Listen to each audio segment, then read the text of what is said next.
नमस्कार दोस्तों, मेरा नाम है आकाश शुक्ला और आपका स्वागत है मेरे YouTube चैनल पर। तो मेरे आज की इस वीडियो में हम सीखने वाले हैं कार की स्टीयरिंग व्हील के बारे में। हम जानेंगे कि कार की स्टीयरिंग व्हील को कितने तरीक़ों से ऑपरेट किया जा सकता है। और अक्सर आपने देखा होगा अलग अलग ड्राइवर्स का अलग अलग स्टाइल होता है स्टीयरिंग व्हील को पकड़ने का, उसको ऑपरेट करने का। तो कुछ मेथड्स है इसके पीछे, तो वो मैं आपको आज इस वीडियो के माध्यम से बताने वाला हूँ, ताकि अगर आपके दिमाग में कन्फ्यूजन हो कि इनमें से कौन सी मेथड आपके लिए सही है वो आपको क्लियर हो सके। ठीक है, तो चलिए वीडियो को शुरू करते हैं। तो भाई मेनली 3 मेथड्स होती है जिनका यूज़ किया जाता है स्टीयरिंग व्हील को हैंडल करने के लिए। पहली होती है hand over hand method, second number पे आती है पुश एंड पुल मेथड और थर्ड नंबर पे आती है one hand hold steering wheel की मेथड। ठीक है, तो तीनों के बारे में एक एक करके जानेंगे। तो पहली जो 2 मेथड है हैंड ओवर हैंड और पुश एंड पुल मेथड वाली, तो दोनों को लिए स्टीयरिंग पकड़ने का तरीका मैं आपको पहले बता देता हूँ। तो उसके लिए भाई स्टीयरिंग व्हील को हम एज्यूम करते हैं एज अ क्लॉक। तो घड़ी में भाई यहाँ बजते हैं 9, यहाँ बजते हैं 3, तो आप 9 से 3 की पोजीशन में स्टीयरिंग व्हील को पकड़ सकते हो इस मेथड को उपयोग में लाने के लिए, या फिर चाहो तो 10 से 2 की पोजीशन में भी स्टीयरिंग व्हील को आप होल्ड कर सकते हो इस मेथड को यूज़ करने के लिए। ठीक है, दोनों ही मेथड की बात कर रहा हूँ मैं।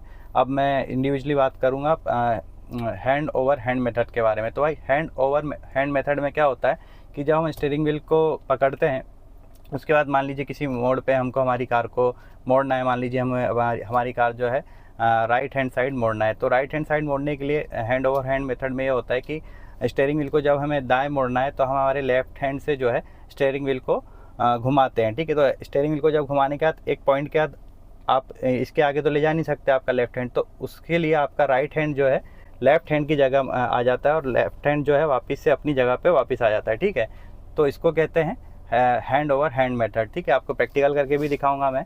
चलिए देख ही लेते हैं अभी, है ना। तो आगे से राइट हैंड साइड हम गाड़ी को मुड़ाएंगे हैंड ओवर हैंड मेथड के राइट। अभी भी जो मेथड में यूज़ कर रहा हूँ वो भी हैंड ओवर हैंड मेथड है। ठीक है, तो इसमें मेरा देखिए आप हाथ की जो मतलब मूवमेंट है वो कैसे हो रही है। ठीक है, आगे से मुझे राइट लेना है, तो ये मेरा बायां हाथ गया आगे, दायां हाथ बाएं की जगह आ गया। ठीक है, वापस मैंने स्टीयरिंग को घुमाया, वही सेम चीज़ मैं वापस से कर रहा हूँ। ठीक है, अब वापस स्टीयरिंग को सीधा करने के लिए भी मैं सेम मेथड अप्लाई कर रहा हूँ। ठीक है ना, तो इसको कहते हैं भाई हैंड ओवर हैंड मेथड। ठीक है, सबसे ज़्यादा ये इसी मेथड का यूज़ करते हैं ड्राइवर्स, और सबसे अच्छी मेथड भी यही होती है जो कि इस्तेमाल में लाई जा सकती है। आसान मेथड है, कुछ ज़्यादा रॉकेट साइंस नहीं है इसको सीखने के लिए। ठीक है, तो राइट हैंड साइड मुड़ा है, आगे से फिर राइट साइड हमें मुड़ना है, तो वहाँ पे भी इस मेथड का यूज़ करके हम कार को मुड़ाएंगे। तो ये बड़ी सिंपल सी है भाई।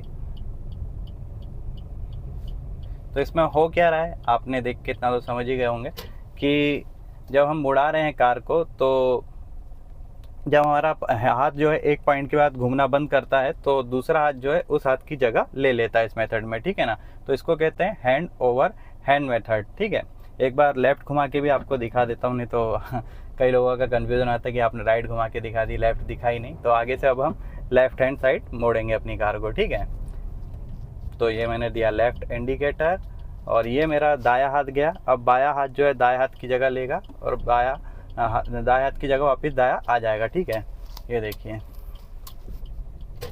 और वापस से स्टीयरिंग व्हील को सीधे भी हम उसी मेथड से कर रहे हैं। ठीक है, तो इसको कहते हैं भाई हैंड ओवर हैंड मेथड। चलिए अब आ जाते हैं अपनी सेकंड नंबर की मेथड पे, जिसको कहते हैं पुश एंड पुल मेथड।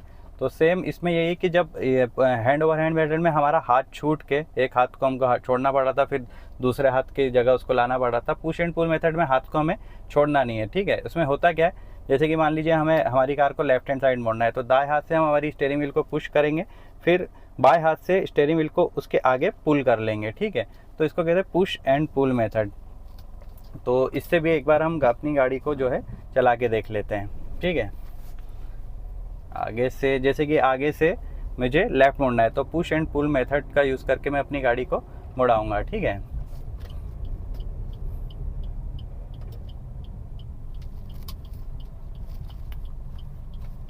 ये देखिए, देख रहे हैं ना आप क्या हो रहा है।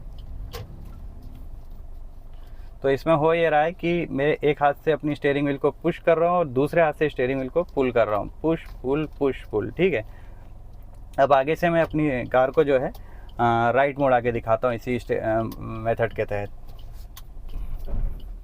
एक सेकेंड।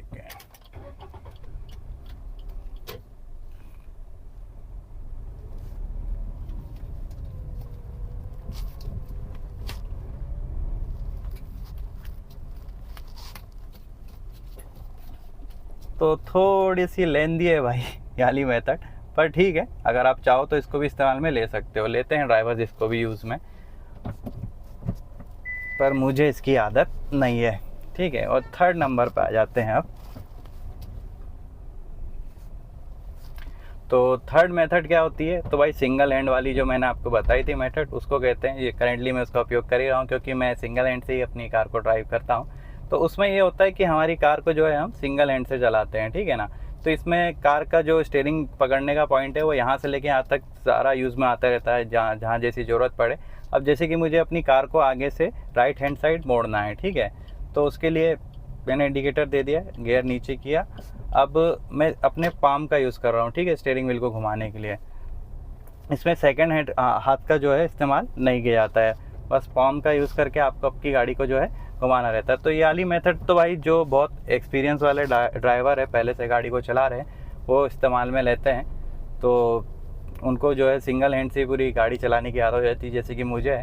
पर देखा जाए अगर कौन सी मेथड सबसे ज़्यादा सेफ़ है, तो उसकी बात करूँ तो जो हैंड ओवर हैंड मेथड और पुश एंड पुल वाली मेथड है ना, वो वाली मेथड सबसे सेफ़ कही जाएगी। क्योंकि सिंगल हैंड से यूज़ करने में होता है, इसकी डिसएडवांटेजेस भी मैं आपको बता देता हूँ। होता है कि जैसे कि मैंने अपनी स्टीयरिंग व्हील को यहाँ पे पकड़ा है, बाय चांस कभी मेरा एक्सीडेंट हो जाता है और मेरा जो एयरबैग है वो खुलता है, तो एयरबैग जब डिप्लॉय होता है तो वो बहुत स्पीड से होता है, और मेरा हाथ अगर एयरबैग के सामने आ गया तो ये मेरा हाथ जो है मेरी सीधे मुंह में पड़ेगा, इससे क्या मेरी नाक टूट जाएगी, है ना।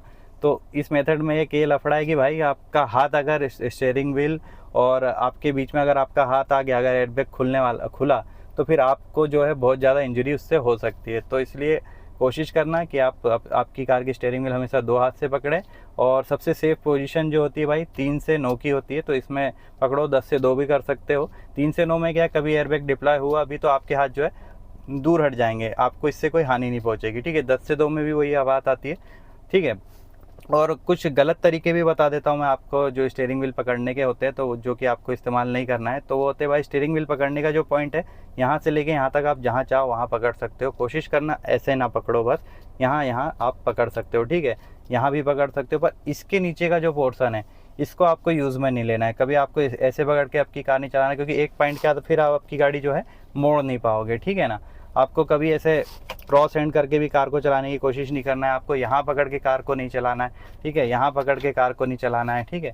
तो ये इन जितनी मैंने बातें बताई, इस तरीके से आपको आपकी कार की स्टीयरिंग व्हील कभी नहीं पकड़नी है। तो ये थी भाई स्टीयरिंग व्हील की कहानी। अब नेक्स्ट वीडियो में मैं आपको स्टीयरिंग व्हील से ऑपरेट करने का तरीका बताऊंगा, मतलब गाड़ी अंदाज़ा लगाना कि भाई रोड में आपकी गाड़ी कहाँ चल रही कहाँ नहीं चल रही है। नेक्स्ट टॉपिक मेरे वीडियो का वो रहेगा। तो अगर वीडियो पसंद आया हो तो वीडियो को लाइक कर देना और चैनल को सब्सक्राइब कर लेना। अपन मिलते हैं अपने नेक्स्ट वीडियो में। धन्यवाद।